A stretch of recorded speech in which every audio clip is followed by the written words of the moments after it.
Yep. Hello, everyone. Welcome to this week's episode of Hollywood Matrimony Live. Thank you for joining us live on Facebook, YouTube, and Twitter. Don't forget to check out our website, HollywoodMatrimony.com. We're also on the Instagram in Hive. We have Hives. So there it is. you go. Sorry. Wasn't showing up on the YouTube over here. All right. Well, because I just clicked it. Well, I know, but it just wasn't even showing. I'm going to open mine. Like even after I refreshed it, it wasn't showing up. It's going to be very loud. I apologize. I'll hide it down here. She's having snacks. I can't open my snacks. Okay, I got it. Snacks. Okay. What do you want to talk about first? Whatever you want, my dear. Well, It's been a very stressful day. So we're going to do this show. We're going to talk about some stuff. We've got a wide variety of craziness. I didn't pick my movie yet. I think I did, actually. I know what movie I want to talk about. Well, you start where you want to start. All right. Do you want to start with here? Sure. I don't know where here is, but sure. I'm pointing at the screen. I wasn't looking at the time, though. Sorry. Yeah, sure. Why not? Okay. So in the world of remakes, reimaginings, redos, they happen left and right these days. Most of the time, not necessary. But sometimes it's a movie that probably could use a remake. But other times it's like it's already a series of films. So the latest we're talking about is HouseParty.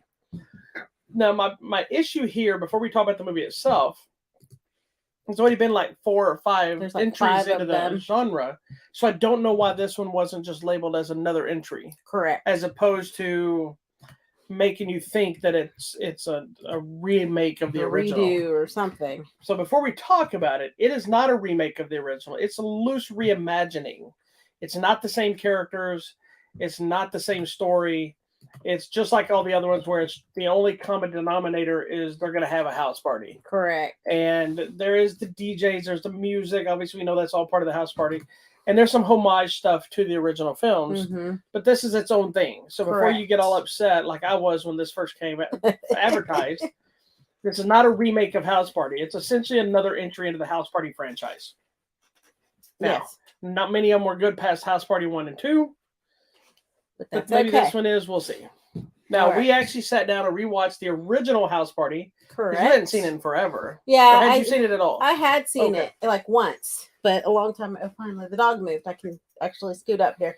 Yeah, I remember seeing it once a long time ago. And I feel like the long time ago. I feel like the only thing I really remember is like the actual dance party and the dance battle. Well, that's because me and one of our friends always reenact. I know, but I'm thinking that whole part, just the actual party, but not the funny stuff before and after. So the whole thing about the House Party movies, where they were a platform to showcase hip hop artists in the lead roles. So you have Kid and Play and Full Force are all in the originals.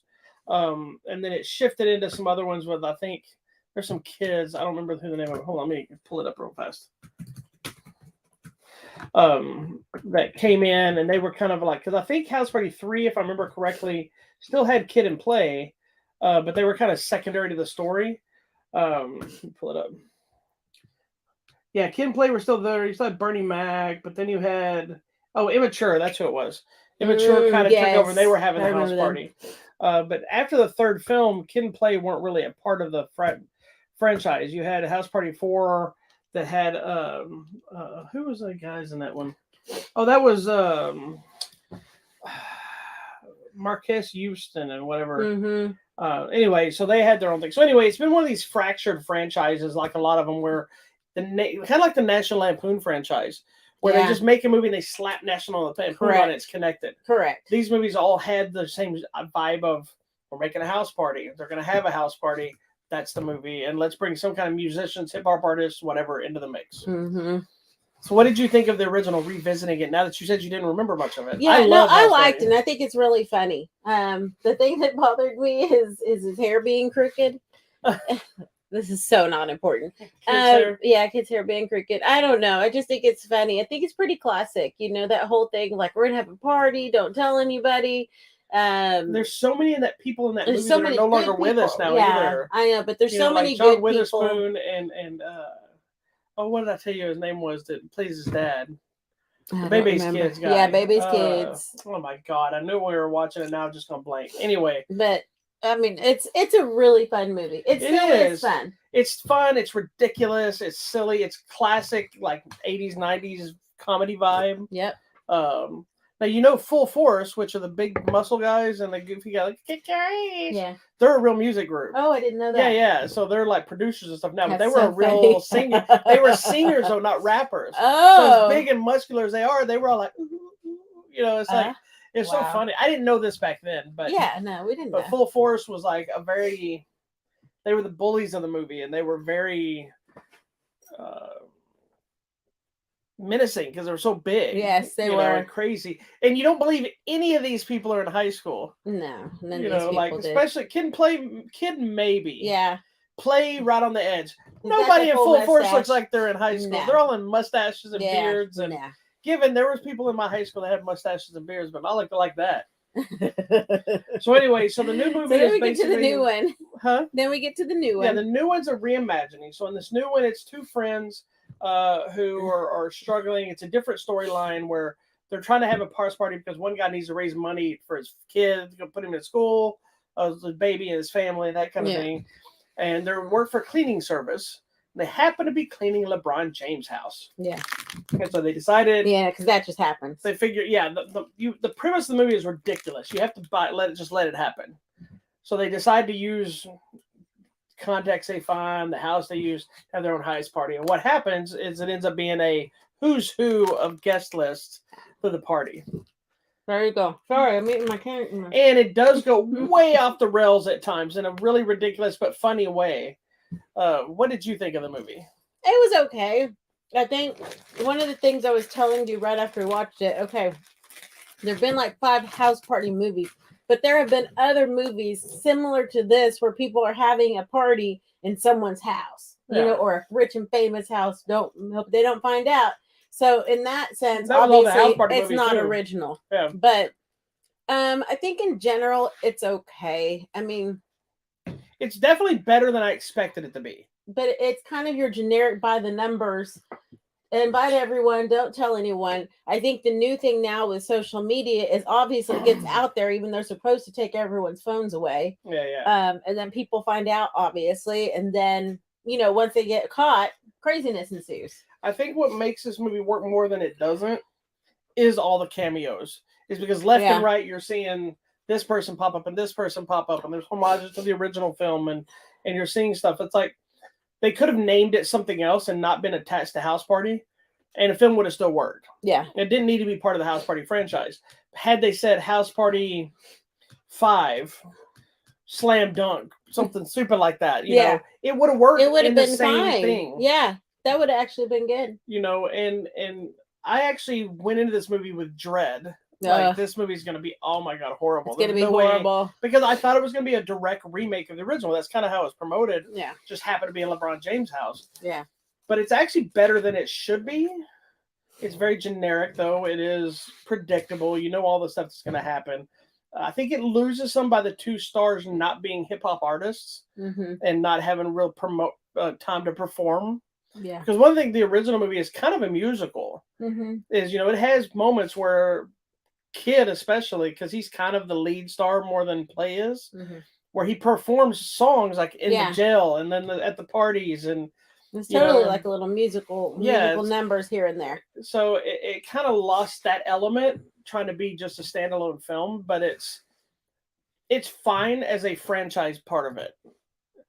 Just make sure you don't think it's a remake, or make sure don't go into it as being a completely different animal. I will say I think the person that stole the whole thing was the DJ. Yeah, he was funny. He was funny. Something or other. I wrote it in the review. Hold on. I'll tell you who it is. You hold on a second. Okay. Well, then I'll let me. There he goes. One moment, please. Okay. DJ Youngfly. Okay. DC Youngfly. That's who plays him. He was funny. He was like cracking jokes, and he was kind of an amalgamation. I wrote in the review of Martin Lawrence's Bilal.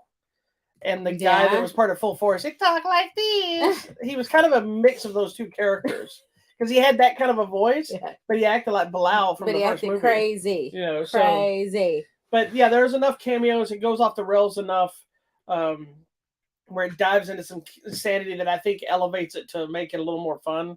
than it probably would have been otherwise. But Yeah. it's also a movie that you're like, doesn't need to exist. It's So just one of those random fun movies. I mean, it's okay. I wasn't like, oh my gosh, yeah. best If movie I'm ever. gonna watch but House Party, I'm gonna it's still go back fine. and watch 1, 2, and or maybe 3. Yeah, But it's fine. this one's a fine addition. It's not good. It's not bad. It's just right there, walks the line in the middle. It is. It is. If So you where check do it I out. If you're a find House it? Party fan, it's worth checking out. You can just see like I said, to see all the cameos and all the craziness and. There's some funny parts. It's available. There are some funny parts. Yeah. And they reenact the dance battle. So yeah, they tried to. The dance battle in this movie was not near as good as the one in the original film. Yeah, so Like the original film, even Tisha Campbell, all 4 of those look like they actually put in some time and choreography and real dancing. This was a lot of, but that's also part for the course. I think of a lot of dances today. Yeah, a lot of dances are so lame now. Yeah, you know, they're just like. And that's like the whole dancer doing. I just made that up, but that's like the extent of a lot of the dances. It's not. Back then, you had to actually be talented to do. Yeah, you like, gotta whip your feet. You gotta have some flexibility. Some Cabbage Patch. Because I get my feet. The dance off between Kid and Play and confused. Tisha Campbell and the other girl is awesome in the original. You had to work hard on that. So anyway, House Party is available now on Blu-ray and DVD. All right, where do you want to go? Wherever you'd like. Can we want to go here? I don't know what that is. I don't have my glasses on. What is that? Oh, whatever you want to do. That's new this week. The one after that is actually older. Okay, let's go there. Go do that. Let's go there. The next one is one I've been actually eager to see, and it's also one that I think will divide audiences. Yes. It's called Knock at the Cabin. It's the latest film from M. Night Shyamalan Ding Dong. What's it? Shyamalan. And his movies have been hit and miss over the last few years. I've actually liked every movie he put out. But there are weaker ones. You know, the Happening one is one of my weaker ones. I'm not a big fan of. That's the one where the plant ones with Mark Wahlberg. I think one of the ones that people hate the most is Lady in the Water, which I love Lady in the Water. I don't know why. Did he also do the one in the elevator? Well, he produced that. That was part of a whole thing he was putting together. Okay. I'm gonna go look up his Devil, films. And there was Devil. I like. There was something else he did that was supposed to be a whole series that never happened. Here we go. Anyway, so the latest one has Dave Bautista. And it has what's Harry Potter's friend's name? Ron Weasley. Rupert. Grint. Yes. Is it Grint or Grind? Grint. I don't know. It's some other people. I don't know any of the rest of the people. We'll find out. So essentially, what happens is these people show up at this cabin where this gay couple and their adopted daughter are having a vacation, if you will, and they basically tell you from the trailer, they say somebody here has to die to save the world. Correct. That's the setting. Right. So, first off, I just want to know what you thought of the film. Forget the twists, the turns. We all know with an M. Night movie, there's always twists, there's turns, there's craziness, there's whatever. You never know. This is true. In general, overall, it was a fine movie. It's not my favorite M. Night Shyamalan I think I like the movie a lot more than you did. I think you do. I think I had some hangups in my head of what I believe the apocalypse will be versus how they're presenting it to me. As I've sat with it, I can get on board a little bit more. And I think if I watched it again and I let that stuff go, I was not being a good movie reviewer. Let's just put it. No, it's not because you gotta try to go in with nothing in your brain. I know, but there's movies that I sit with that I have preconceived ideas. Like I had a preconceived idea of this movie too. The differences between us is I still let the movie just happen. Yeah, see, I'm like, well, that's. And now in my head, I was like, this is. In my mind, I'm like, this is not what I thought. This is not where I thought this was going. Right, but I'm like, this is not right. But immediately when they said what was the initial reason for them being there, I'm like, oh my God, I think this is where they're going. Yeah, and that was a complaint that you had and one of our friends had is like, why are they spoon feeding me this? It's like, I got it already. Yeah. But what my separation of this movie was, I actually thought it was going to be a lot more creepy and a lot more violent. Mm-hmm. And it's not. It is violent, don't get me wrong, but it's not. It's not to the level of violence that it felt like the aura of the trailer was putting out there. Correct. But it didn't need to be either. I think I was expecting it to be a little bit more creepy. Yeah. I thought it was going to be a little more disturbing. Yeah. In the direction. Maybe it was our friend is on and she's like, it was fun to watch it, but she was also watching it like this. And I'm like, nothing's going to happen. I mean, like his last movie that he did, which is the one on the beach, which I thought was okay. Yeah, here, I pulled up all his movies. I think it was. Old. That's one of my least favorite too. It was a fine movie. I know some people loved it, some people hated it. That one I did enjoy. But that's another one that was just kind of like, didn't really go anywhere for me like I wanted it to go, kind of like what you're saying. This one, and it might be a case also of Dave Bautista's presence. He's so really brought so much to the role big. because this is easily his best performance. I think so too. In anything he's I done. agree. And I know that might be like, oh, he's a wrestler. He's done some good stuff in some random things. Like he's great in Glass Onion. I thought he was great in Blade Runner and Spectre and different movies he's done. But I think this was his best full-on acting performance. Emotional. He's very emotional throughout, and he's very, even though he's standing there with his big axe thing, he's the one that's like the most non-violent and not wanting anything to happen. That makes him creepier and scarier because he's this gigantic, menacing man. How tall did you tell me he is? He's 6'4". I think WWE called him 6'5". But he's a big, just imposing human. That's like a whole other foot taller than me. He's an imposing human, but in the entire movie, he is like the most polite, respectful, nerdy. I think they even classify him as like a school teacher or something. Mm-hmm. And so he's like this. He's not the personality that you expect to be with the body, and that's why it works. And I think his passion for making the movie shines through too, because I saw an interview thing about like he had really wanted to work with M. Night, so he sent M. Night a letter and said, "I really want to work with you. If you ever have anything." And M. Night was like, "Well, matter of fact," and they ended up having meetings, and it kind of came from that. But the direction it goes, I kind of understand what you're saying in some of the orders of stuff, and a lot of your stuff is your belief system changes and stuff like this. Mm-hmm. But I also looked at it from a different point of view than you did. Yeah, which is what I appreciate. That's why we had good conversation after. So in my mind, I think it tells you in the trailer, like one of you people need to die to stop the apocalypse. Yeah. And then throughout the movie, it unfolds the different things that will happen if they don't, or if they, and all this, and, saving the world. So you tell me apocalypse, and right now my brain goes, okay, I've studied biblical prophecy. Let me tell you the order of events. So and that's I read where X I was. Factor. But I know, but so you're not into all, but you're not as deep in the study of what I think. Because I have the world of apocalypse of the biblical nature, correct, but also the comic nature. So I have these different visions of apocalypse and correct, and what they're going to do, and all these different horror films I've watched. Correct, yeah. So my mind is automatically like, okay, what are we doing this time? As opposed to this is how it's supposed to be. Correct, and I think that's what messed me up, and so that's why I do want to watch it again and just like enjoy it. I did like it. My friend said, "Oh, it was violent." It was violent. Don't get me wrong. I wasn't saying that. But it wasn't as bloody and violent as I expected. Yeah. I hope there's an edition that is bloody and they show more. I don't think there is, because I don't think it needed to be. I would love to see it. I'm okay with blood and gore. Because there's elements. I think the sound effects and some of the stuff does way more. Because there's like a chopping effect where you know what's happening, and then it keeps happening. You're like, why is it still happening? It doesn't need to happen. Yeah. That person's dead. Why are you still chopping? Yeah. And I think it messes with your mind more because you're hearing it and not seeing it. If you're seeing it, it becomes this movie gore. Yeah. When you're hearing it, it starts playing with your brain. Correct. It's like your brain on drugs. I really, really like this movie. It's not. I still don't know if it's one of my favorite movies she's done, but I think it's up there. I think and again, I think a lot of it has to do with Dave Bautista's performance. I think he's just so good. I was going to say Rupert, what's his name, was good. I think there is kind of an anticlimactic ending, mm-hmm. but I think that's, again, it's kind of par for the course of life, mm-hmm. which is why it's done that way. I was expecting a big ending that was kind of like, oh my God, and it's not really that. Yep. So I can easily see how somebody sees the movie and they're not really happy with it. I see people that might love this movie and hate the ending. Yeah.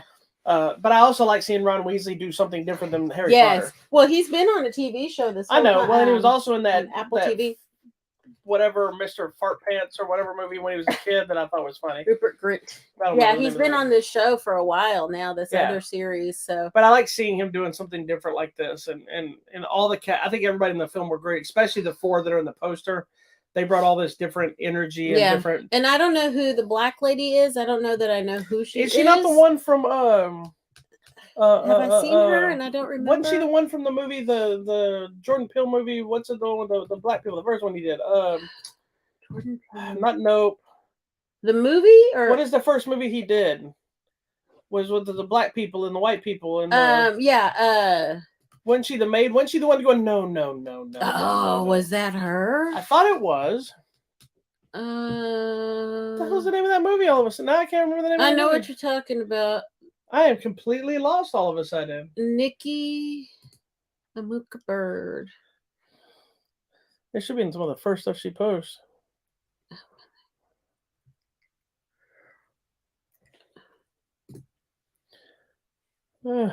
Sorry, hold on, guys. Y'all are just watching us on the internet. Just watch us surf the internet today.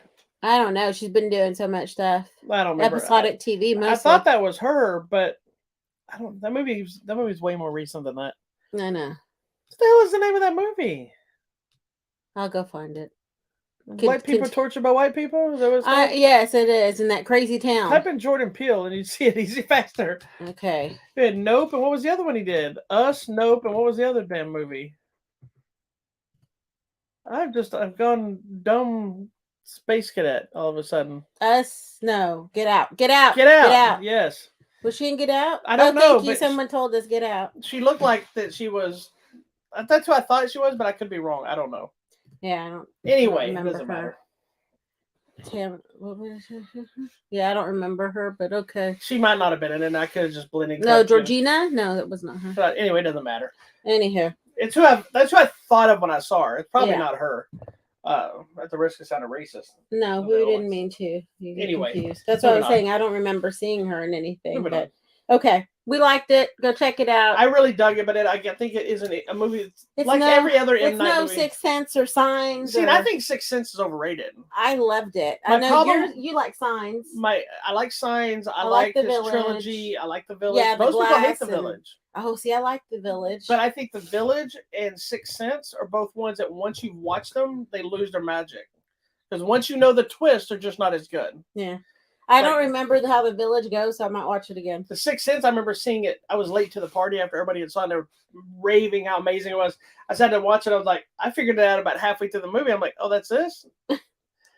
You ruined it. I was like, well, all right then. Well, it was clever and really well done. I love it, but it's just like. I think this is a good movie. I like Unbreakable. It's probably my favorite movie ever. I know. You like all those three. Anyway. Knock at the Cabin is in theaters now, so check it out, my friends. She was in Get Out? Okay. She was? I guess someone says. I'm pretty sure. I'll go with it. Let's just go with it and say yes. And she wasn't that late. She was one of the other made ones that was dealing with all that. Okay. We're going to go to the next movie. All right. You want to go that one or whatever? That? No matter. Let's go here. Next movie, we have a Ghost. It's available on Netflix now. I saw David Harbour and Anthony Mackie, and I don't know that kid's name. He was really good, though. He was. I'm going to go look him up. It was a movie I was interested in seeing, but more so interesting once I realized it was directed by Christopher Landon, who did both of the Happy Death Day movies and Freaky. Ah. Which I love Freaky. You love both the Happy Death Day and Freaky. I think you like Freaky as well, right? Yes. It was super So that fun. made me all interested in seeing it. The basic premise is about this family moves into an old house. There's a ghost. That's what you need to know. I thought it was going to be more campy and silly from just looking at some of the still photos. But it got pretty serious there. But yeah, it's actually heavier, and it reminded me of Frighteners with Michael J. Fox. I think Peter Jackson made that movie. And I love that movie. If you've never seen it, you should find it. It's an awesome movie. Yeah. Where it looks like it's going to be this silly kind of family kid type movie, but in reality, it's a little darker and heavier. And that's what this movie is. Yes. This is Christopher Landon's Frighteners. Only one ghost instead of a bunch of them. Correct. What do you think? I really like it. Had you even heard of this before we watched it? No, I had no idea. You're just like, there's a new Netflix Anthony Mackie. I'm like, I'm in. And it was Netflix. I think that's the thing that I like that makes it easy when movies come to Netflix. So thank you, Netflix, for your original content. It's a really good movie, and I like our ghost, who's that David Harbour. He's from Stranger Things. He's Red Guardian and Black Panther. That's who you have to tell me. Black Widow. For me to remember. He was also Hellboy in the remake. And I like this whole thing. You know, it's one of those you move in and you're like, why is this house so cheap? And the lady's like, oh, it's a historic property. And then you're like, do they have to disclose ghosts? And I'm like, no, they just have to disclose that people died there. Yeah, I wouldn't think you disclose the ghosts because not everybody believes in ghosts. And most people look at it as not a real thing. But I think next time if we buy a house, we should ask, is there a ghost? Is there a ghost? In addition to, did anyone die here? because we always told the kids that old lady died at our old house. She did. No, she was in hospice, but she went to the hospital and That's died. what I told you. Oh, well, whatever. She died right in your bed. No, we told the kids that she died in the their bed room. We slept in came with the house. She died on your side of the bed. Oh, you're so funny. Anyways, yeah, it's a really fun dug movie. this movie. I think it's done really well. I'm glad where we are in CGI world that we can have such great effects. I mentioned in my review that I think this might be one of the best ghost effects and use of the ghost effects I've seen in ever. Because we've seen so many versions of that kind of thing, and this was just so good. It seems so simple on the surface, but every little thing they do with it, and the fact that David Harbour doesn't speak, correct, and the entire film was amazing. Because like, as an actor, especially somebody at his stature at this point, when you read a role, you're like, hey, you don't get to talk. You know, that's almost like saying, hey, I think that's an awesome challenge. It is, but I'm just saying, it's also like, hey, you're going to wear a mask the whole time. It's kind of that same idea of like, what do I do? You know? Yeah. I think the other thing, okay, so that's just the ghost part of the story. Yeah. The other thing is the role of social media when these things happen. So somebody posts a video of the ghost. And then it goes wild, you know, and every random thing you see out there, ghost lives matter. Let's save the ghost. I want to marry the ghost. I mean, all these weird groups that happen anytime something like this. It's all the stuff that happens to people in prison. Correct. They treated the ghosts like people in prison. Correct. And then people show up on these people's lawns. They can't even have a normal life. And, you know, people trying to capitalize on it and make money. And I thought that was so interesting that we showed that because that's what really happens in real life, you know? And then suddenly you have ghost hunters trying to do their TV show. And I mean, all this stuff. But you have somebody that's, because people can see him. It's not like the ghost where only a certain person can see him. Anybody that's around him can see him. Correct. And so there's moments where people that see him or fans are like, hey, you're Ernest. What do you want, Ernest? I'm a fake fan. And I'm like, it's so bizarre. But I mean, it's what would really happen. It's kind of a mix of horror and comedy and drama. Excuse me. It's a little bit of everything. Because part of it's a murder mystery because you're trying to figure out what really happened. Why is this ghost stuck here? And what happened to him? Yeah, it's a murder mystery, I guess. Yeah, and these kids are trying to unfold it because they know there's more there. But then that's obviously the government's always involved. Yes. So there's a government's involvement. Or did they have anything to do with him before he died? And why do they care? And it's interesting. It was a fun movie. It's a really good movie. It has a good twist. It gets you in the feels a little bit. It totally got me in the feels. I'm over here crying about a ghost. And then, I mean, do you believe in ghosts? No. Okay. I believe in ghosts from the show Power. There's a drug dealer named Ghost. No. Okay, so I do believe in ghosts and or spirit entities that are I would around, like for there to be ghosts, but sadly, I don't know if there are. Okay. Well, whatever. I don't know if they're ghosts necessarily, but I think there are things around. I've seen no evidence. Okay. And I have friends that would be ghosts now that would be looking at me doing some really weird stuff. They probably are. There you go. Anyways, okay, check it out. It's on Netflix. It's really, really good. We can't tell you a whole lot because I don't want to spoil it, but you need to go watch it right now after this. Let's go. We have a ghost on Netflix. All right, now to something completely different. Now that we talked about ghosts. That's right. We're going to talk about Jesus. Have you met Jesus? AKA Jesus. Yes, this movie is JesusRevolution, based on a true story. Is it out now? I guess it's out somewhere. Yes, it's in theaters now. Okay, it's in theaters now. It was actually number 3 in the box office. Oh, that's good. Yay, I'm glad number 1 was Ant-Man, number 2 was CocaineBear, and this was number 3. And we saw all those in that order. That order. Okay, so Jesus. Ant-Man, CocaineBear, and Jesus. Ant-Man, well, you know. Superheroes, drugs, and Jesus. So this is based on the true story. Let me go to my review because I wrote a great review for this. Oh, now it's a great review. So I need to post the link. She writes 1 out of 700 reviews, and that's the best one there. It is the best. So based on the true story of a revival that happened in the 70s in California. So we have, let me get everybody's right. Pastor Smith, who is Kelsey Grammer, who, by the way, I think Looks great as he's gotten older. He's got the beautiful blue eyes. I'm giving everyone their compliments lately. Have you noticed all the older people? Because you got older. Yes, and then it's because we've been going through some sad times, and you've been trying to give everybody their flowers now. I am, and then Pastor Lonnie, who's that Jonathan Romig, the guy in the poster, it looks like Jesus. He's like, I know I'm walking around looking like Jesus, but it's just his look. And then we have Greg, who is the young guy there in the front, and that's Joel Courtney. So I sent this. I get the screening of this, and I wasn't sure if I was gonna have time to watch it. Correct. And her being Jesus Town, I sent it to her because I'm like, look, you're gonna want to watch this movie way more than I'm gonna watch it. I have faith and all this stuff, but it's just one of those things. And she's like, oh, I know what this story is. I was like, good, then you watch because you're gonna have a different connection on it. Yeah. I did finally have a chance to watch it before the show, so I do have thoughts and things on it, and I have something special to tell you about it too that I thought was really cool. Yeah. So from somebody who's more faith heavy and knowing the story and all that kind of stuff, what were your thoughts on the film? I really enjoyed this movie. I kind of mentioned. Did you feel that it was balanced enough to telling the story, but didn't feel like it was trying to shove Jesus down your throat? Yes, I do. I think because there's two things here.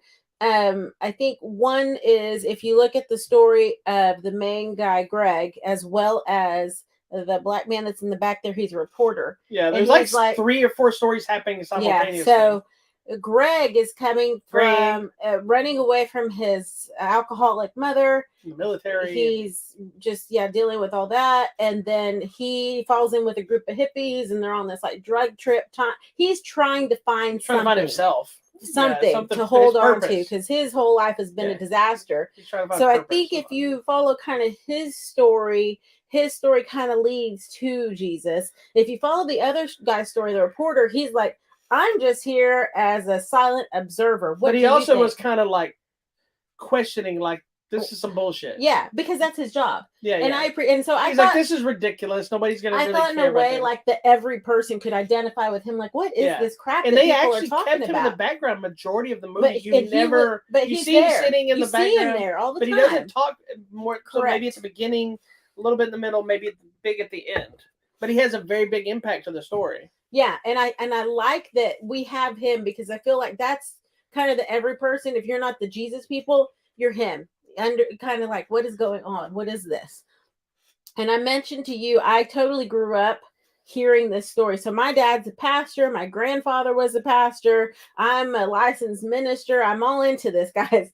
And so I grew up. She even ambushed a minister today. I did. I told him his message was really good. At my friend's funeral, she ran over to the minister right after everything was over. Yeah, I had to shake his hand. It was really good. Anyways, so I grew up hearing about the revival of the 70s, but what I didn't know and what I kind of told you and wrote in the review is how the effect that it's had on us even to today. So all your Calvary chapels or whatever came from this. All your vineyard churches came from this. Well, here's what I thought was interesting about the movie is this is a movie, even though it's faith-based, even though it's about religion, this is a history movie. It really is. This is really about just a big thing that happened in our culture, and it's not any different than watching something about civil rights or the Vietnam War or anything like that. It's just one of those things that you see Jesus in the title and you think, like, oh, it's another Jesus movie. But the reality is it's telling a story about these people's journey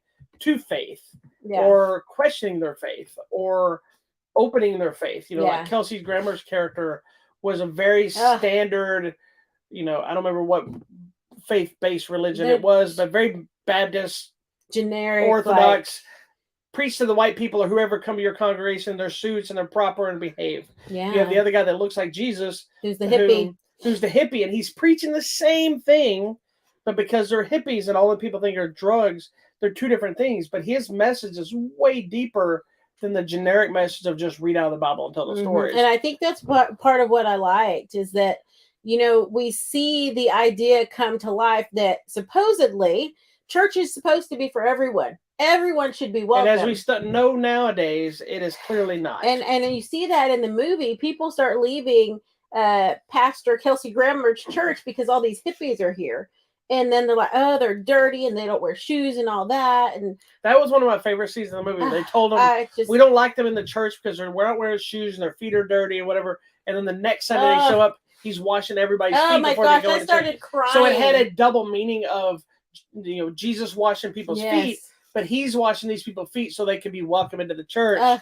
And it just had this, it was a very simple I totally cried. That they didn't preach to you in it. They don't mention anything of what's going on. You just know. Yeah. And because, I mean, even now and all, there's different cultures around the world. You wash people's feet when they come to your house. I don't wash my feet because a lot of people touch my feet. It's weird. And even now, like, when we travel or whatever, the first thing I do is I kick off my shoes and I like to go wash my feet. It's a thing. But anyways, the other thing. Did you just turn into Speedy Gonzalez? I'm trying to think. There's so many. I really liked the movie. The I other really thing I thought was cool was the hippie band that was playing in church, because they were the first, like one of the first bands to bring like kind of modern worship Christian music. Because before it was just the piano and you sing there. Yeah. I was surprised by that when it has the after credit things of telling everybody and talking about the band, how that band was basically the start of the genre of Christian music. Yeah, like contemporary Christian. But even so, researching more as the movement went down into like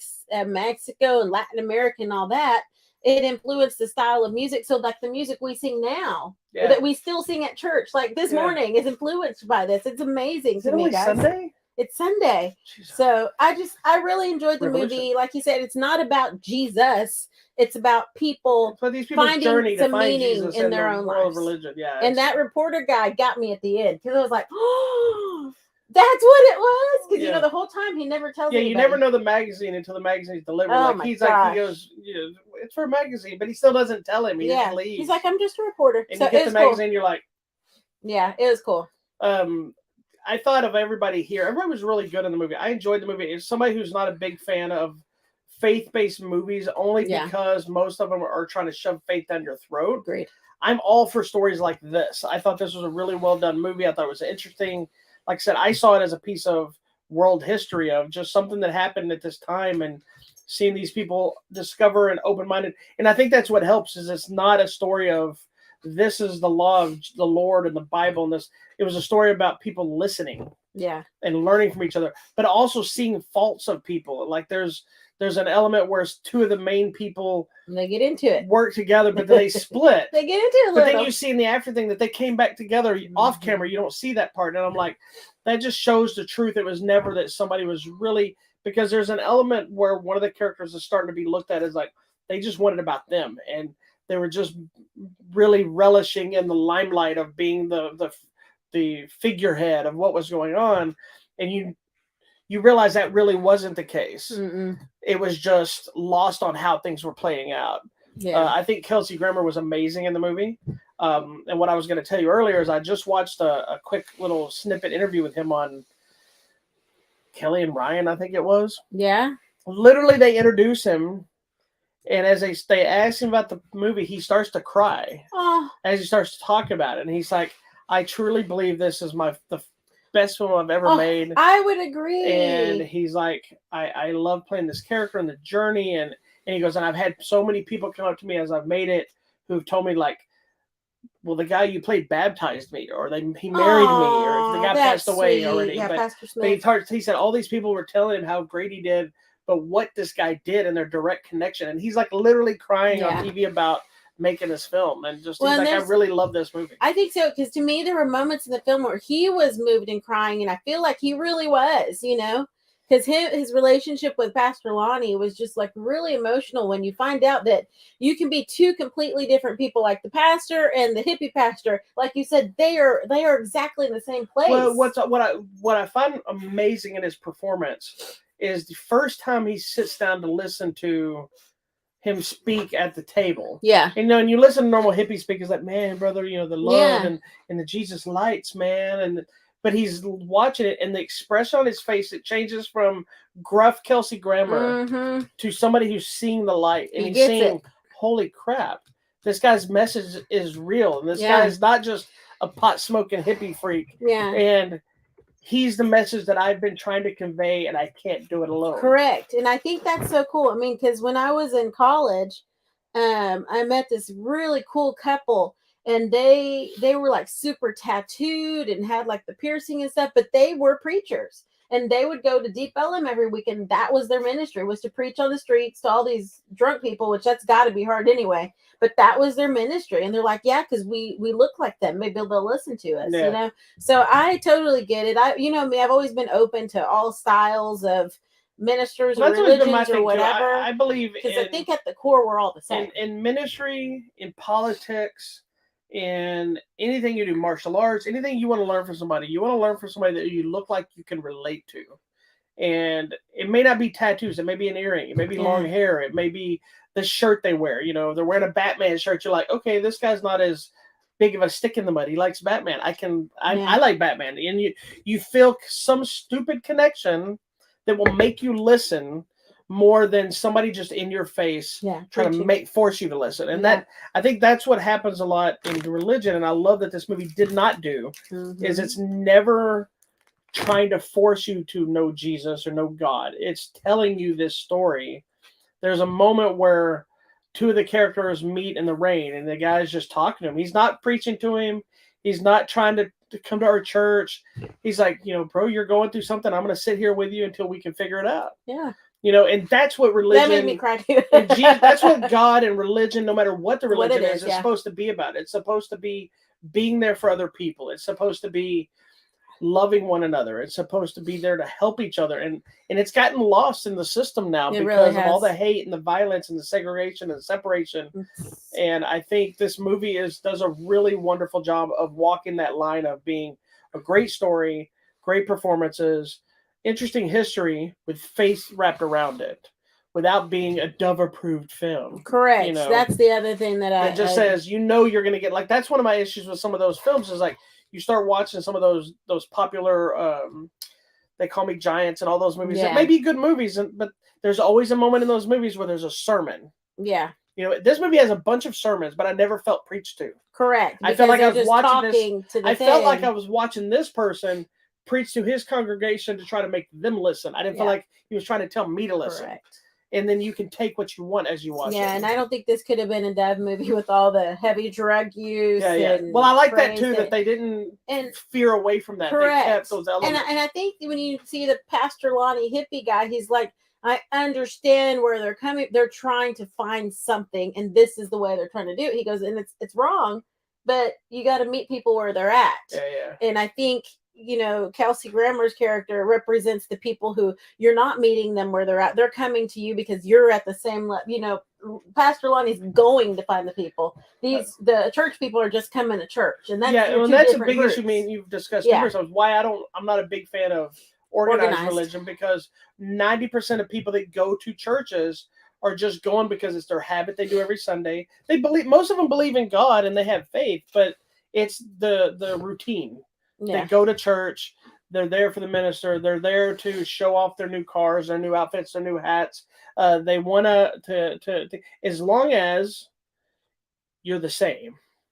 As soon as somebody shows up, they ain't got no shoes on, covered in earrings and tattoos. No, we're not like that. Yeah, then they don't want to associate with those people. And that's where you start losing people in religion, because it was supposed to be about accepting anybody, whether they're gay, whether whatever. Exactly. If you don't agree with them, that's one thing, but you got to accept them. We accept everyone. And then if you feel like you need to help them, I'm going to plug my church. We accept everyone. Well, if you feel like you need to help them, if you feel like you find that journey with them, and then you hope that maybe they'll find the path that you think is the right path, but your right path may not be the right path for them.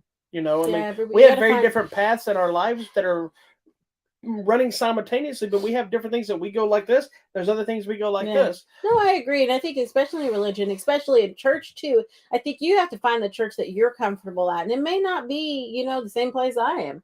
And that's okay. And we accept everyone, babe. I do. Or my church babe and petting me for. No, I'm just saying in general, because you made the statement. I'm like, all right, my church. I know. Like, we had my favorite person that ever used to come to church was Barbara and Jerry, and they were homeless people that lived at the gas station across the street there. I loved Barbara. And he's the one that passed away? Barbara did. Barbara got hit by the car? Yeah, she was at the gas. They lived at the gas station, like a big moving truck backed up and ran over Barbara. But Yeah, it's okay. Way to bring down the room. No, but she had accepted Jesus at her church. She was the cutest little lady, and they didn't smell great. But you know what? She'd come early and try to wash up and do the best. I want to point out something funny. She's a sweet little lady. It's something that's always amusing to me, and thankfully I have a live-in one. Is if you're any kind of an event that there's someone that's speaking on religion, like a pastor, like a funeral today, a wedding, anything like that involves somebody speaking, you always know which people in the room are of the heavy faith because they're doing a lot of this. I was doing that. This all day today. I see her from the corner of my eye. I'm like trying to hold it together. And she's like, I wasn't the only one. I know you weren't. I always find it's not funny. I only said amen one time when he was speaking. It's not funny like I'm saying doing anything wrong. It's just amusing because it's just like music. You can tell when a certain music comes on and certain people dance, you know who's a fan. It's the same way with people who are heavily in religion and the people that are, I think those are people that are heavier really into the message. They're getting the message. They're hearing the message than the people that are just like, all right, let's sing, or they want to give their money or whatever. Oh, but it's rough too when you're in that kind of a crowd. I had a really good time at church today because there were some new people. You were in double church today. What? Because you got 2 ministries today. Oh no, because I thought you said devil, and I was like, I what? said double. I heard that now. So I lead songs at church, and so there were some new people. One of the guys brought a bunch of new guys, and they were like the very stoic. I'm just gonna stand here, not move. But by the end, they were dancing. Yeah, but by the end, they were singing, and that just really touched me. It's like, oh. Sometimes you feel the groove within your heart. It's like, just feel it. Anyway, Jesus Revolution was the #1 film in the country today. So be sure to check it out in theaters now. What do you do that for? It was #1? Yeah. I mean, no, it was #3. Number 3. Yeah, top 3. It was in the top. Jesus is #1. Jesus is #1. #1. It was the #3 movie in the country. But that's pretty good. Good job, Jesus. All right. Next, not at all Jesus. Nicolas Cage. And here's the strange thing. In the next movie, we're going to do a movie called The OldWay, which throughout his illustrious career, his ups and downs, his Academy nominations, his fun, his action, whatever, Nicolas Cage has never done a Western. How is this possible? I don't know. Because he looks so good in that cowboy hat. He fits the Western genre so well. Good. But he's been on this uptick, yes. I believe, on a lot of his films ever since Pig. Maybe even a few more of that Mom and Dad. I hope everybody saw Pig. Mom and Dad and a few other like psychedelic, weird horror type stuff he did was really good. I hate saying it like this, but he paid off some big tax debt. And I heard that a lot of the movies he was making, part of this, he was just taking movies to make money to pay off. And it's kind of looked at in that Unbearable Weight of Massive Talent. It kind of is in that movie, that story. And I see his churning out of movies has slowed down, and the quality of his films have gone up. He's not taking every single movie that he finds. I think he's taking stuff he wants to do, and he finds something in it. So his latest one, The OldWay, is it's a Western, but it's a typical kind of vengeance story. Yes. Where somebody has a past, and the past comes back to haunt them, and then they got to set out on vengeance. And that's kind of where we're at. With this movie. Yes.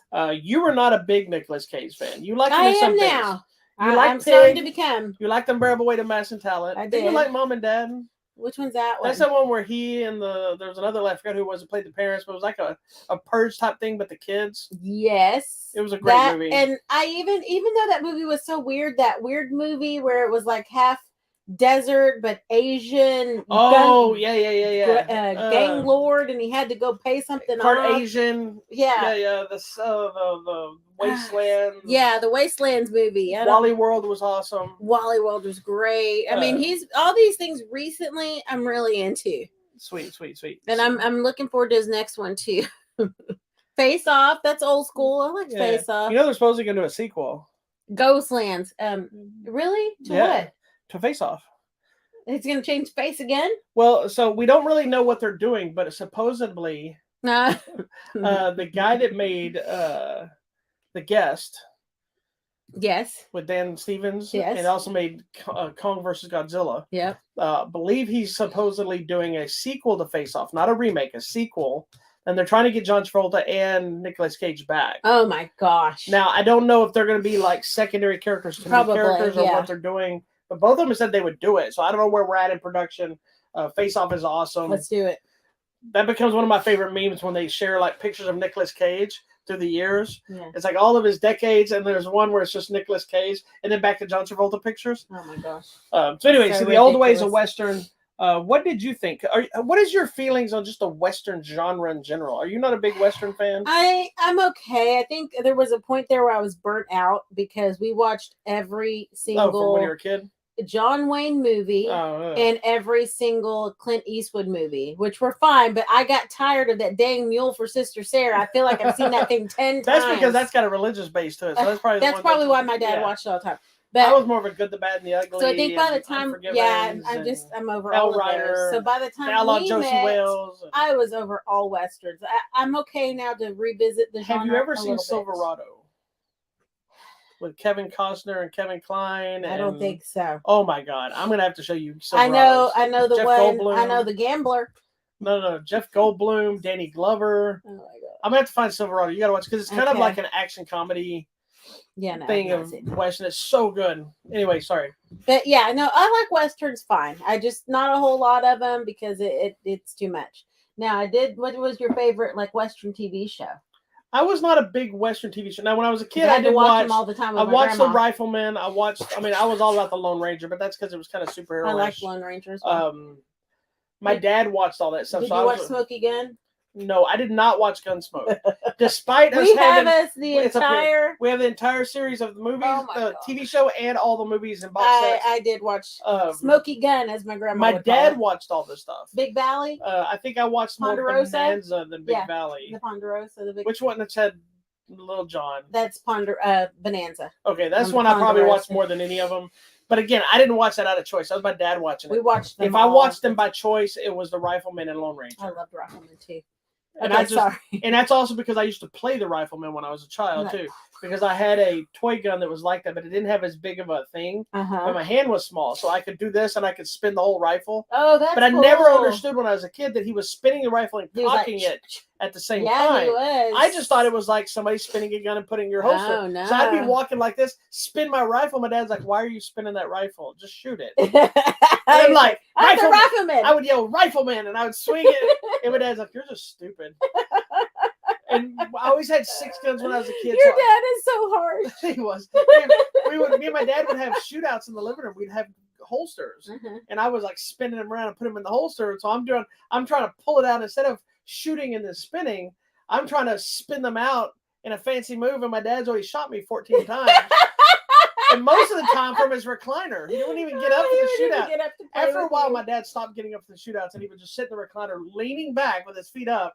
I'd walk in the room, and he'd go, he'd be like, "All right." And he goes, "Bang, you're dead. You're still slow. Go back to your room." Aww. But I would play like I was Billy the Kid. I was like, that's why Young Guns is one of my favorites. You and Daniel would have shootouts in the house. We would. But I like guns hidden everywhere in the house. But I like dying when I was younger because I like to do a dramatic stunt deaths.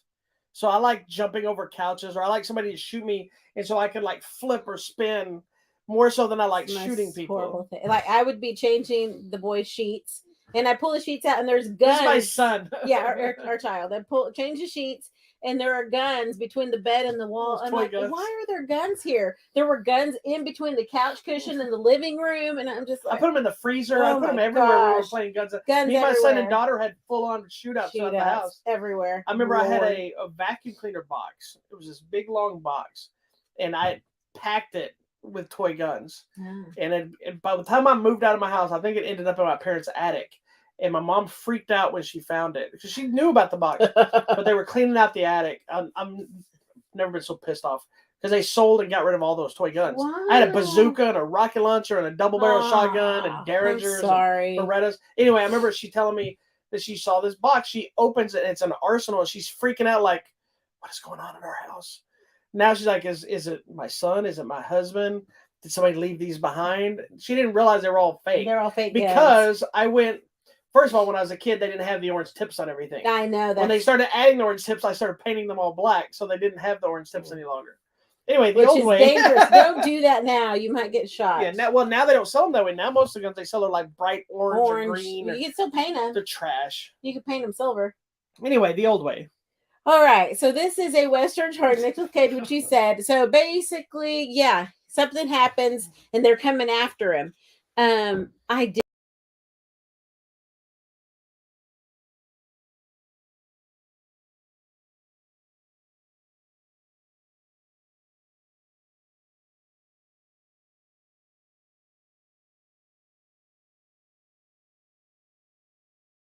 We'll come back. We're coming back.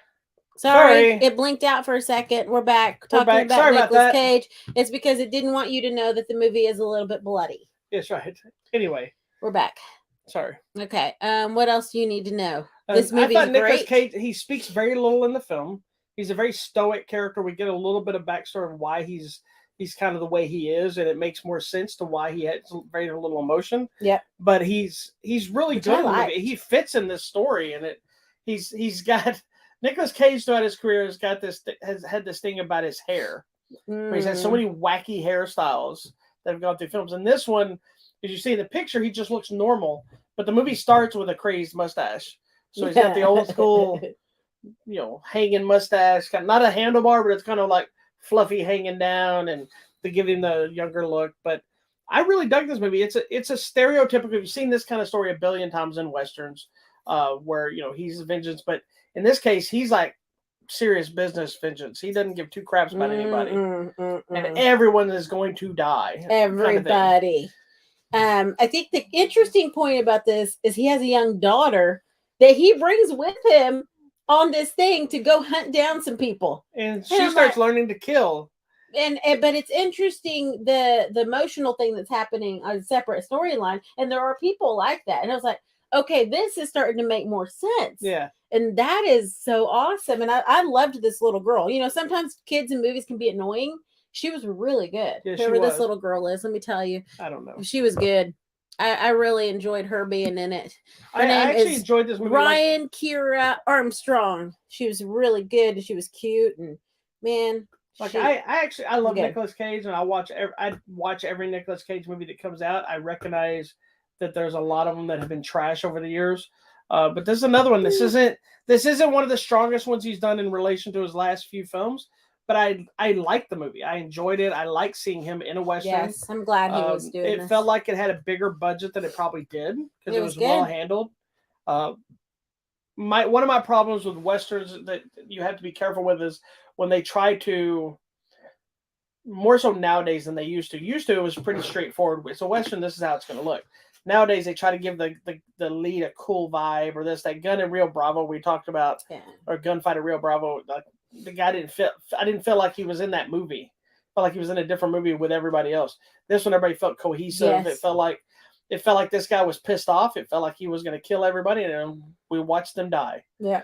So I enjoyed it. I really liked it. It was really good. It was really good. So The Old Way is available now on the Blu-ray and DVD. All right. Check it out, kids. Let's go to this one. Is the last one? Last one for the last one is a movie I've been super excited for ever since I saw the very first trailer.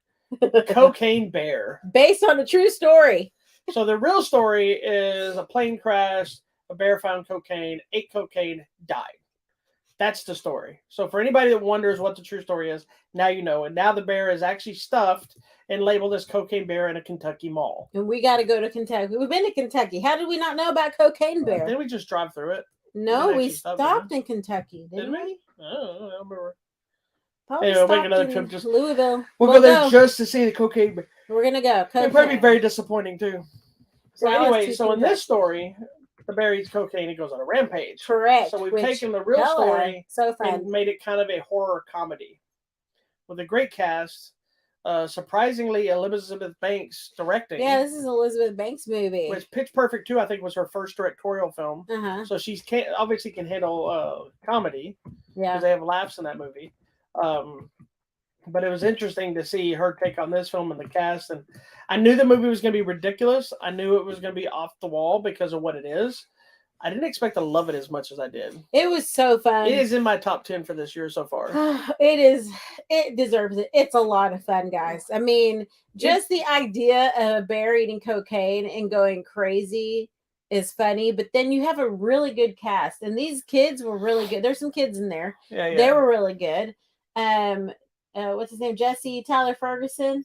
from Modern Family? Yeah, so funny. I didn't even recognize him in the trailer. I knew he was in the movie, but I'm like, oh crap! What until we saw them? I was like, oh, that's him. Yeah, and then O'Shea Jackson Jr., yeah. Ice Cube's son. I was going to mention this. He did really good in that fight scene, by the way. Whoever trained him. Oh yeah. Because he did the double block, and I was like, yes, that's how you do it. I told someone we were talking about this movie. I was like, this is his anaconda. Because Ice Cube is an anaconda. Now O'Shea Jackson Jr. is Ice Cube's son. If you don't know, he's now got CocaineBear, so this is his anaconda. This is way better than Anaconda, though. Although I do like Anaconda. And then was this his last movie? I don't know if it was his last, but it is one of them. It is dedicated to him. Oh, okay, good. I mean, there were just some really good performances, and then one of my We're talking about Ray Liotta. Excuse me. And then I didn't know if anybody knew, but anyways, one of my friends is like at work was like, "Oh, I saw that Carrie Russell's in that. I'm gonna watch it." I'm like, Carrie Russell's a draw? I didn't know Little Felicity was still a draw. So it's everybody. Go for it. Yeah, it's just like Alden Ehrenreich that played Han Solo, the young Han Solo, is in it too. And I'm like, I mean, if that's a draw for you, go for it. The movie is fun. It works way more than it should. And I'll tell you, the most badass character is what's her face, Margot Martindale. Who you've seen her in everything. You like her in The Millers. In The Millers. She's currently in Your Honor, and she's been in everything. She's been in everything. But she plays like this park ranger who's kind of this no nonsense and kind of silly and ridiculous. She's trying to be a little sexy for somebody. Yes. And she ends up being one of the badass ass people trying to fight back, but also gets kind of the most brunt of the joke for a little while. She's so fun though. She's so good in this movie. I think for this movie to work, the biggest important thing to happen is the bear. Mm-hmm. And I was a little concerned going in was how silly was the bear going to be in comparison to how violent is the bear going to be. Right. Because you see in the trailer, it starts off with the bear like sliding on the ground. It's almost like a Paddington-esque behavior, right? Yeah. Then the next thing you see it smashing through signs and it looking menacing. All of these things are there, and all of them work. It has a little cartoony element, but it lasts just long enough, like if you see your dog rolling around on the ground and acting foolish because they're being weird, and the next thing you know they stand up and they're back to being serious. That's why it works. I can believe this bear could be doing this.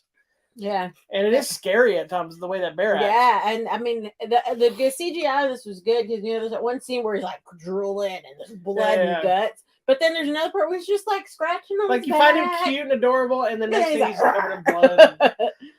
I love this movie. It is so fun. It's so ridiculous. And there's no reason anybody should have greenlit this movie. And that's what makes this movie so awesome. We don't get enough movies like this that are just pointless and ridiculous and just fun for the sake of being fun. It's a single standalone movie. But it does leave elements alone so they could do sequels if they wanted. Yeah. Whether it's more bears, do other animals. There's all kinds of crap they could do here. Yeah. And in real life, I don't think anyone was hurt by the bear. But this is a much better story. Yeah, the bear died. But I read a little article that the guy, I think he was the writer. When he wrote this movie years ago, he read the article about the CocaineBear. Yeah. And he thought there's something here. There is. He created this. And he goes, but he said he was more shocked than anybody that they said yes to make this movie. He goes, really? Why not? We've had now there's gonna be some spoof on this. Oh, Meth Gator. Yeah, Meth Gator. Asylum is putting out. Because I love Asylum films. When I love too in the movie, you for doing your funny movies. They edited in the real footage from the news broadcast of the case of the guy. The guy that was arrested, and I'm pretty sure it was the real footage. And the plane issue crashing and all this the drug smugglers. So it feels like they edited in the real footage and then embellished it. So it's not a family. It is gory, but it's almost laughable gore in the best way possible. I love this movie. It was so fun. It really was a lot of fun. I like it. And if you're like, that movie sounds ridiculous, it is in the best way possible. But it's fun and it's entertaining and yeah. It's everything, and everybody's really good in it. Oh, and this guy. Yeah, he didn't say his line, but that's okay. We can let it go. And can I just say, we've been going to Alamo Draft House more often, and they do opening stuff. If you don't know, where they do opening things that are always leaning towards whatever the movie's about, old footage trailers. It was so hilarious watching like the old. This is your drug. This is your brain on drugs. Did you notice the one where that's that really sexy lady? I don't remember which actress it was. And she's talking about don't do drugs. And then she pulls her face off, and it's the bear. Yeah, Smokey the Bear. You wouldn't have said, listen, if I said it, would you? Yeah, and then they had some Nancy Reagan. Just say no. And Pee Wee Herman holding a vial of crack, where he's like, don't do cocaine. Wasn't he on drugs? No, he was masturbating. Oh, okay, fine. My favorite, though, they were showing footage of a movie called Kung Fu Bear Fighter. Oh my gosh. And it was a samurai guy fighting a bear. And now I need to watch this movie. We're going to go find that. So it looked like it's from the 70s or 80s. Oh my gosh. Anyways, it was a really fun movie. You need to check it out. Watch it for what it is. It's fun. And you said it was number 2? It was number 2 this week. And I think it had a modest budget. So it's going to be one of those sleeper hits. Good for them. Well, there you go. Good for you. CocaineBear. Sorry. All right. All right. So what are we doing next? We're over to you for the dibs. Oh, I wasn't ready today. My mind is not here today. Sorry. All right. What is today? We're heading into the 28th, right? All right. Yes. There's a lot of stuff coming out this week. So first is The Adventures of Batman, the complete collection. This is like the old Batman animated series where Casey Kasem did the voice of Robin. It's that collection. Puss in Boots is coming to 4K and Blu-ray and DVD. It was a cute movie. Devotion, really good, with Jonathan Majors and Glenn Powell. We've talked about it on the show. It's getting the Blu-ray and 4K treatment. Scream is getting yet another release, the Steelbook edition on 4K. Kubo and the Two Strings and Box Trolls are both getting 4K releases. I love that movie. The Hollywood Shuffle is getting the Criterion Collection release. The Rocky Knockout Collection is coming, which for some weird reason is only Rocky 1, 2, 3, and 4. I don't know why they didn't put the last 2 of the Rocky films in there, but that's just whatever. Well, when I watch Rocky, those are the ones I watch. I understand why people watch them. I don't understand why you would put out a collection and not put all 5. Because that's all people watch. No, it doesn't. 5 is what's his name? Tommy, and then Rocky Balboa. People love Rocky Balboa too. I do like 6. So I don't know if maybe they were made by a different studio, and I don't know. I don't know. It doesn't matter. But one special thing about this new Rocky collection coming out is even though it's only 4, it's also the first time they're releasing the Rocky versus Drago cut of Rocky 4 on Blu-ray or 4K. So that's the one I watched, and it's much better. It's a much better film. You already loved the other one anyway, but it just made it better.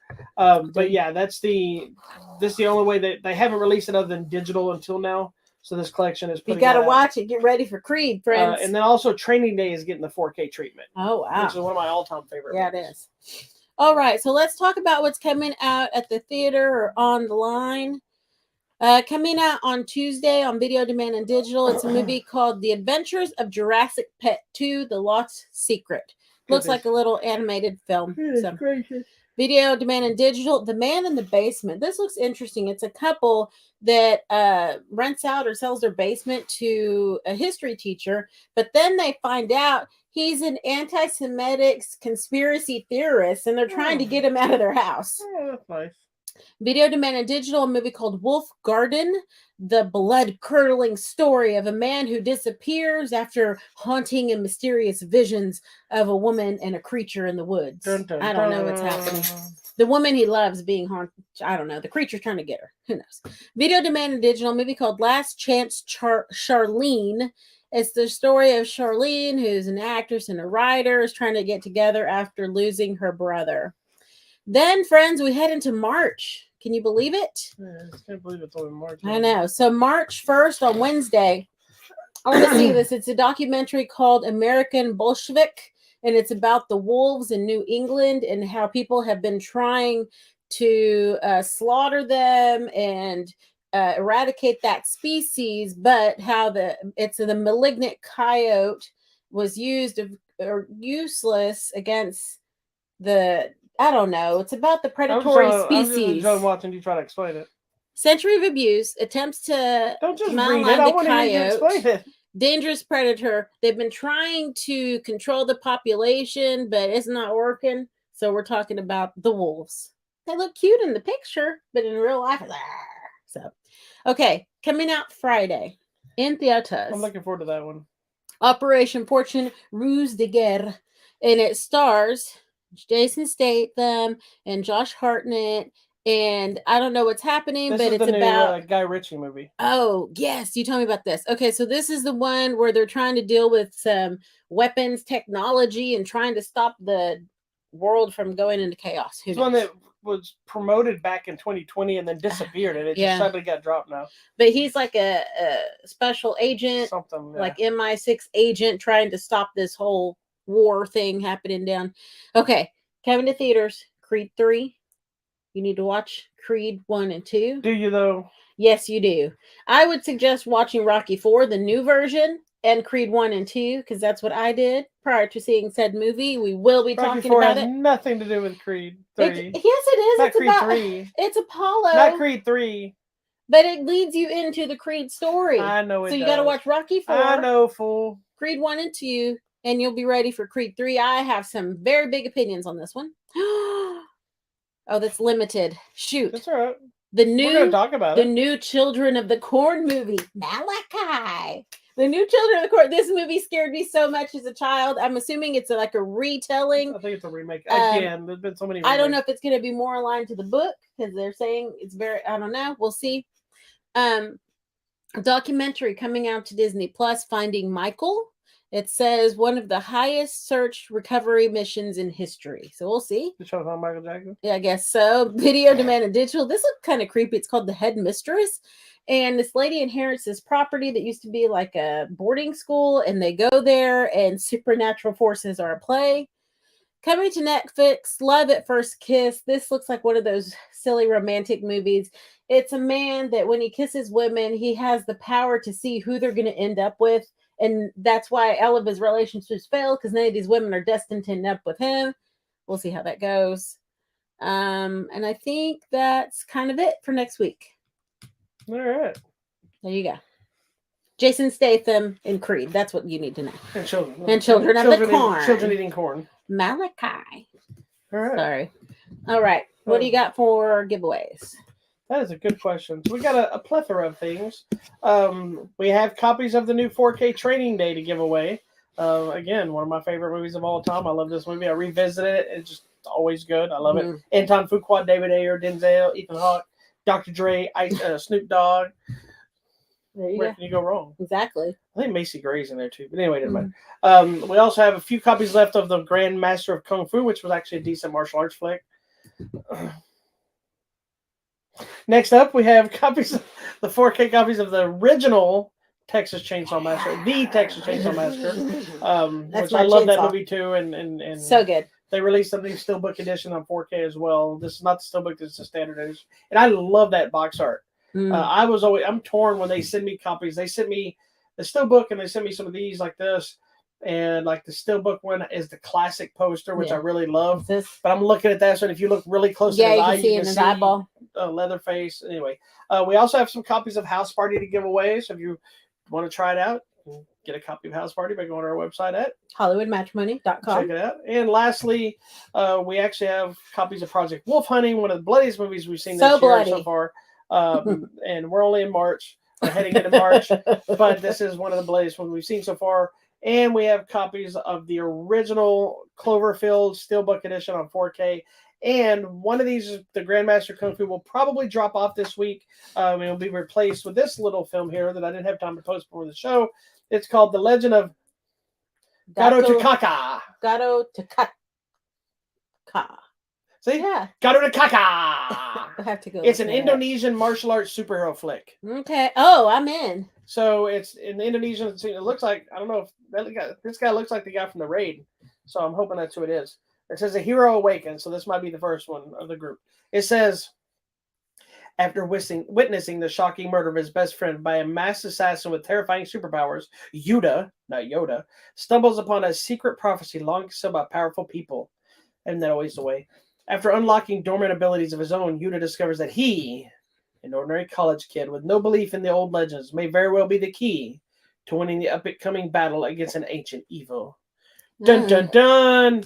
then we'll have these given away too. This is a very important. This thing is a very important Indian, like Indian from India thing. It says it's part of Hindi traditions. This character? Yeah. Is it Indian? Did you say?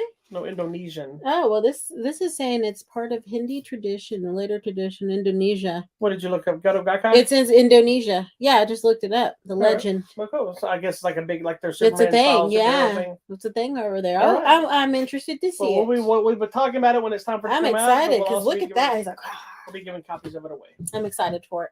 All right, I'm there. All right. Black History Month ends this week. It's the end of the month. So we both picked films. Yeah, so we all month we've been doing stuff that's kind of themed more towards Valentine's. We thought for the last week of the month we do something with Black History Month, and we had a discussion that what deems a Black History Month movie, and is it Black culture? Is it themed towards history and Black culture? Is it a movie with a bunch of Black people? Like I guess whatever you want to look at. Like I would look at like me growing up with a lot of Black films. I was always drawn to like the gangster films and stuff. So stuff like Menace to Society, Boys in the Hood. Yes. But I don't know. And here's my thing. And I don't want to sound offensive because I don't know how it's looked. Is that looked at as something that would be a Black cultural film since it's a predominantly Black cast? Boys in the Hood, it kind of also themed to both movies are very themed into the hip hop culture because both of them star various people from hip hop culture, correct, but dealing with gang violence. And you can even look at something like Colors. That's even though the leads are white, the rest of the movie is Hispanics and Blacks and whatnot. So yeah, I don't know how it's looked at. Whatever, but I decided not to go that route at all. I went into a movie that was something to do with maybe not the most directly Black history thing, but I did go with a movie that's a true story about a Black man doing something. Okay. So do you want me to do mine first? Sure, why not? Oh, well, I went with, and it's a more recent movie, Black Klansman. Because I thought this was a very interesting take of a Black officer who, in real life, infiltrated the KKK, and started turning people. Eventually, he started turning people out of the KKK, and it was just an interesting. It's a Spike Lee movie. It's kind of funny. It's kind of heavy. It's whatever. And I know it's not technically Black culture, right? But it's directly dealing with something that the Black culture has had to deal with. Correct. And then the fact that I've watched a lot of interviews with the guy that actually did it, and how big it was at the time of what he did. That's what I went with. I know this is probably. I wanted to go with something more like Menace to Society, but the more we thought about it, I decided not to go with something as violent and thing and go with something more current that people might want to watch more often. Okay. Let's see. I'm going to share a screen. Of course you are. Well, because you get slides. I don't have a thing to hold. I'm sorry. Let's go, sister. I decided to pick the movie Bessie with Queen Latifah. I've never even seen this movie. We saw this movie. I haven't. Okay, I saw it. It's about Bessie Smith, who was a blues jazz singer. It's based on her true story. I found the movie to be really good and profound at the time. I really, really enjoyed this movie. Maybe because it was an HBO movie. I don't know, but you didn't see this one? I don't know. I thought it was really good. It was a true story. I liked it, and I like me some Queen Latifah, as we call her here in the house. We don't call her that in the house. Our child did. My daughter called her that, trying to win a game and cheating. Yeah, so another movie kind of in the same realm of that. Yeah. that I didn't even think about till just now was that what is it? Something's Black Bottom. Ma Rainey. Yeah, with Chadwick Boseman and yes, whatever. I'll post a link to that too. I posted a link in the chat to IMDb's homepage for Black History Month. You can find lots of articles with different actors. They have Menace to Society on it. I'll go check. But they have a lot of TV shows, movies, actors, actresses that you could just go read about. On their I didn't post Black History Month. Well, there it is. So Black History Month. Let's see. Do they have Menace to Society? I can't imagine they're gonna put that on there because that's kind of like appropriating like violent in Black culture, and I can't imagine they're gonna want to put that out there. Okay, but they have links to all sorts of stuff. Blackula, great movie. Blackula's awesome. It's a fun movie. So, anyways, yeah, there you go. There you go. That's all I got. All right. Yeah, I'll post. I did think about Ma Rainey, but I went with Queen Latifah this time. That It's a is little all. embarrassing. The only thing I remember about that title is Black Bottom. Okay. Well. Anyway. Ma Rainey's Black Bottom. You're correct. I knew that's the second half of it. It's just funny. That's all I can remember. Okay, you know what? We'll go with both of them, and I'll post the link to your movie as well. All right. Yeah, well, we actually have a review for Ma Rainey's Black Bottom, but We do. and But Black I'm just right. I'm right here. That's fine. I'll go find it later. All right, do your spill, sister. Hi, thank you for watching our show. Make sure you go to our website, hollywoodmatrimony.com. Don't forget to go to the contest button where all the free stuff is. Please go find us on Facebook, Instagram, YouTube, Twitter, and Hive. Go like, share, thumbs up, send hearts and bubbles. That's right. Be here next week for an all-new episode of Hollywood Matrimony Live, where we'll talk about a bunch of other nonsense and probably have some sort of weird Rocky retrospect, because this one's obsessed with Rocky. If you've been with us when you did the Saw movies, expect similarities with the Rocky I still have my Saw paper ready. I know there's going to be a new Saw movie coming out, so the paper's coming back. Oh, yeah. I'm glad I saved it. All right. We'll see you next week. Thanks. Bye.